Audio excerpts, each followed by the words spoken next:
After very very very long time may be reviewer is back, और वो सिर्फ इसलिए क्योंकि like everybody else Dhurandhar has been watched.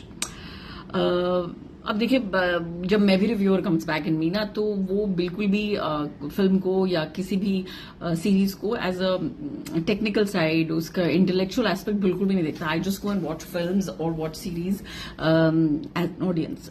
ऐसी लोगों की उम्मीद होती है कि मैं एक एक्टर हूं तो मुझे एक एक्टर की तरह भी समझना चाहिए, बट ऐसा होता नहीं है। And I am just realising कि मुझे इतना कुछ बोलना है कि मैं इतनी फिजटी हो रही हूँ।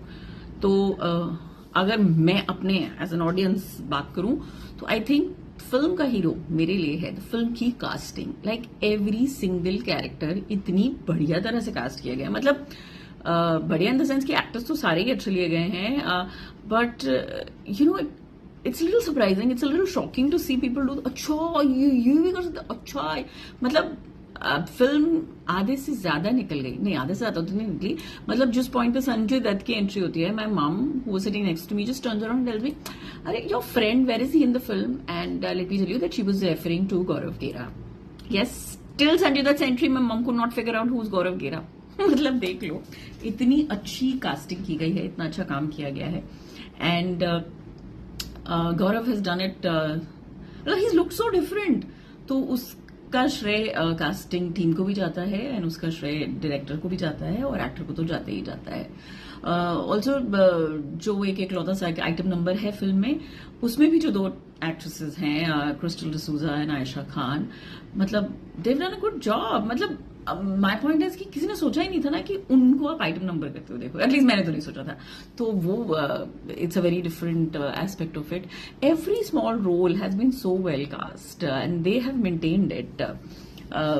बड़े बड़े actors in the sense film actors तो हैं ही, टेलीविजन के भी बड़े बड़े एक्टर्स हैं जिन्होंने अभी तक टेलीविजन में बहुत सारा काम किया हुआ है, और उन्होंने भी अपने किरदारों को इतनी अच्छी तरह से निभाया। तो पहली बार एक प्रोजेक्ट लगा जहां पे ऐसा बिल्कुल नहीं हुआ कि क्योंकि आप टेलीविजन एक्टर हैं इसलिए आपको एक सही अपॉर्चुनिटी ऑफर नहीं की जाएगी।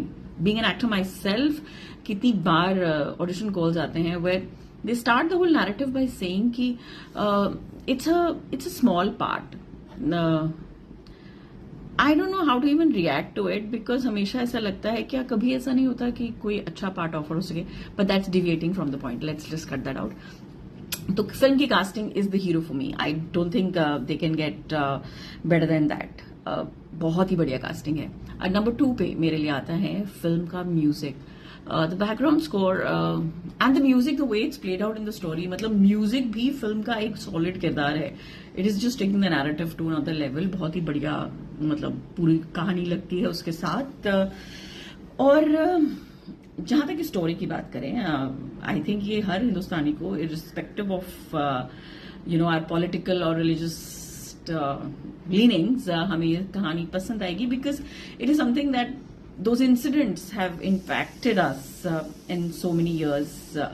और अगर हमें कुछ भी अंदाजा है अपनी देश में जो जो हुआ है उसको लेके, तो होगा like my full house hold staff went with us for this film, and my house help she asked me कि वो जो हाईजैकिंग हुई थी वो क्या था, वो प्लेन क्यों था।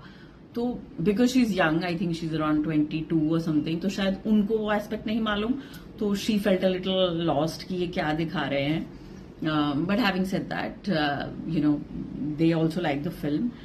दूसरी बात, जो डायरेक्टर साहब हैं उन्होंने अपने एक्टर्स को बहुत अच्छी तरह से कंट्रोल किया है, या फिर ये कह लीजिए कि एक्टर्स का कहानी में इतना विश्वास था कि उन्होंने अपना स्टारडम अपने कैरेक्टर के ऊपर लाने की कोशिश नहीं की, और इसके लिए तारीफ होनी चाहिए रणवीर सिंह की, जो अगर फ्रेम में खड़े हैं और वो सीन उनके किरदार का ना होके किसी दूसरे किरदार का है, उन्होंने उसे ओवरशैडो करने की कोशिश नहीं की है।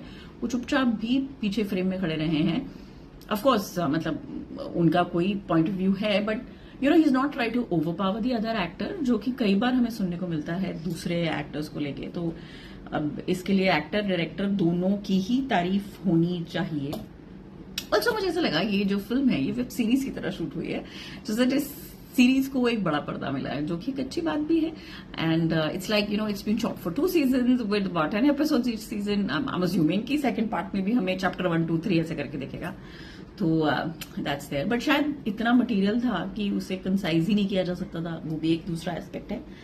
एंड लास्टली मुझे इसमें एक एनिमल का हैंगओवर सा लगा, you know, in terms of narration, in terms of the character building, in terms of the main Leeds playing it, in terms of the look, और जब फिर वो उस फिल्म के भी एंड में एक एक डिफरेंट लुक दिखती है एक्टर की, इस फिल्म के भी एंड में आपको एक डिफरेंट लुक दिखती है एक्टर की, बट ऑफ कोर्स मतलब सब्जेक्ट ही अलग था और that was more harsher if I may say so, but that's about it.